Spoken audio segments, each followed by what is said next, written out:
নেতাজি সুভাষচন্দ্র বসুকে দেশের প্রথম প্রধানমন্ত্রী বলে যথেষ্ট বিপাকে কঙ্গনা রানাওয়াত।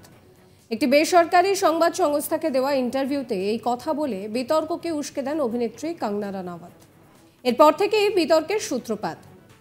বর্তমানে হিমাচল প্রদেশের মান্ডি থেকে কঙ্গনাকে প্রার্থী করেছে বিজেপি। নেতাজি নিয়ে তার এই মন্তব্যের জন্য কঙ্গনার কঠোর সমালোচনা করলেন নেতাজি পরিবারের সদস্য চন্দ্র বোস। তিনি এক্স হ্যান্ডেলে পোস্ট করেন, রাজনৈতিক উদ্দেশ্য পূরণের জন্য কারো ইতিহাসকে বিকৃত করা উচিত নয়। আরেকটি পোস্টে চন্দ্র বোস লিখছেন যে নেতাজি সুভাষচন্দ্র বসু ছিলেন একজন রাজনীতিক, চিন্তাবিদ, সৈনিক, রাষ্ট্রনায়ক, দূরদর্শী এবং অবিভক্ত ভারতের প্রথম প্রধানমন্ত্রী, একমাত্র নেতা যিনি ভারতের স্বাধীনতার জন্য লড়াই করার জন্য সমস্ত সম্প্রদায়কে ভারতীয় হিসেবে একত্রিত করতে পারেন। নেতার প্রতি প্রকৃত শ্রদ্ধা হবে এবং তার অন্তর্ভুক্তিমূলক আদর্শকে অনুসরণ করা উচিত। নেতাজিকে দেশের প্রথম প্রধানমন্ত্রী বলায় সোশ্যাল মিডিয়ায় যথেষ্ট ট্রোল হয়েছেন বিজেপি প্রার্থী কঙ্গনা রানাওয়াত। অনেকেই অভিনেত্রী তথা হিমাচল প্রদেশের মান্ডির বিজেপি প্রার্থীর ইতিহাস জ্ঞান এবং বুদ্ধিমত্তা নিয়েও প্রশ্ন তুলেছেন। শুধু নেটিজেনরা নয়, নেতাজি সুভাষচন্দ্র বসু সম্পর্কে কঙ্গনা রানাওয়াতের এই মন্তব্যের সমালোচনা শোনা গিয়েছে বিরোধী দলের নেতাদের থেকেও। ভারত রাষ্ট্র সমিতির নেতা তথা তেলেঙ্গানার প্রাক্তন মুখ্যমন্ত্রীর ছেলে কেটি রামারাও নাম না করেই কটাক্ষ করেছেন কঙ্গনাকে। তিনি পোস্ট করেছেন যে উত্তর ভারত থেকে একজন বিজেপি প্রার্থী বলছেন নেতাজি সুভাষচন্দ্র বসু নাকি ভারতের প্রথম প্রধানমন্ত্রী ছিলেন।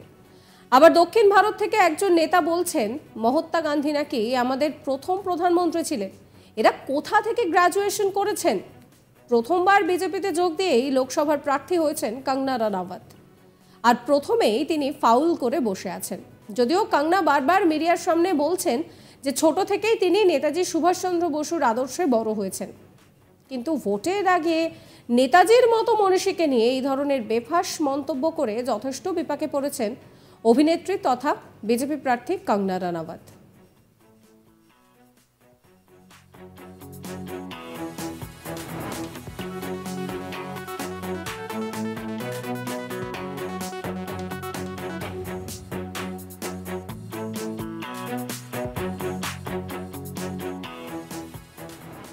নেতাজি সুভাষচন্দ্র বসুকে দেশের প্রথম প্রধানমন্ত্রী বলে যথেষ্ট বিপাকে পড়লেন কঙ্গনা রানাওয়াত। এই প্রথম নয়, কঙ্গনা এর আগেও বিভিন্ন রকমের বিতর্কিত মন্তব্য করেছেন। শোনা গিয়েছিল তিনি মান্ডি কেন্দ্র থেকে দাঁড়াতেও রাজি নয়, তিনি অন্য কোনো কেন্দ্র থেকে দাঁড়াতে চেয়েছিলেন। তো এত কিছুর মধ্যে ফের নতুন করে যেন বিপাকে পড়েছেন কঙ্গনা, কারণ নেপথ্যে রয়েছে তার এই বেফাঁস মন্তব্য। নেতাজি সুভাষচন্দ্র বসুকে দেশের প্রথম প্রধানমন্ত্রী বলেই যত সমস্যায় জড়ালেন কঙ্গনা রানাওয়াত। একটি বেসরকারি সংবাদ সংস্থাকে দেওয়া ইন্টারভিউতে এই কথা বলে বিতর্ককে যেন উস্কে দিয়েছেন কঙ্গনা।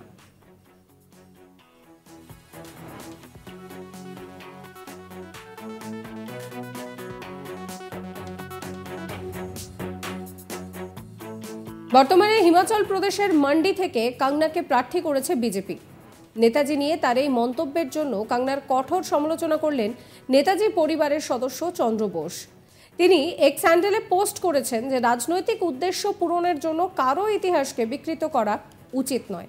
আরেকটি পোস্টে চন্দ্র বোস লিখছেন যে নেতাজি সুভাষচন্দ্র বসু ছিলেন একজন রাজনীতিক, চিন্তাবিদ, সৈনিক, রাষ্ট্রনায়ক, দূরদর্শী এবং অবিভক্ত ভারতের প্রথম প্রধানমন্ত্রী, একমাত্র নেতা যিনি ভারতের স্বাধীনতার জন্য লড়াই করেছেন, সমস্ত সম্প্রদায়কে ভারতীয় হিসেবে একত্রিত করতে পারেন।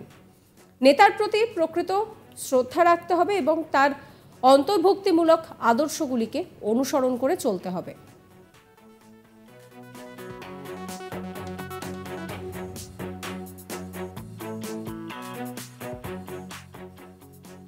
নেতাজিকে দেশের প্রথম প্রধানমন্ত্রী বলায় সোশ্যাল মিডিয়ায় বেশ ট্রোলড হতে হয়েছে বিজেপি প্রার্থী কঙ্গনা রানাওয়াতকে। অনেকেই অভিনেত্রীর জ্ঞান, ইতিহাস জ্ঞান, বুদ্ধিমত্তা এই সমস্ত নিয়েও প্রশ্ন তুলেছেন। শুধুমাত্র নেটিজেনরা নয়, নেতাজি সুভাষচন্দ্র বসু সম্পর্কে কঙ্গনার এই মন্তব্যের সমালোচনা শোনা গিয়েছে বিরোধী দলনেতাদের তরফ থেকেও। ভারত রাষ্ট্র সমিতির নেতা তথা তেলেঙ্গানার প্রাক্তন মুখ্যমন্ত্রীর ছেলে তিনিও কটাক্ষ করেছেন।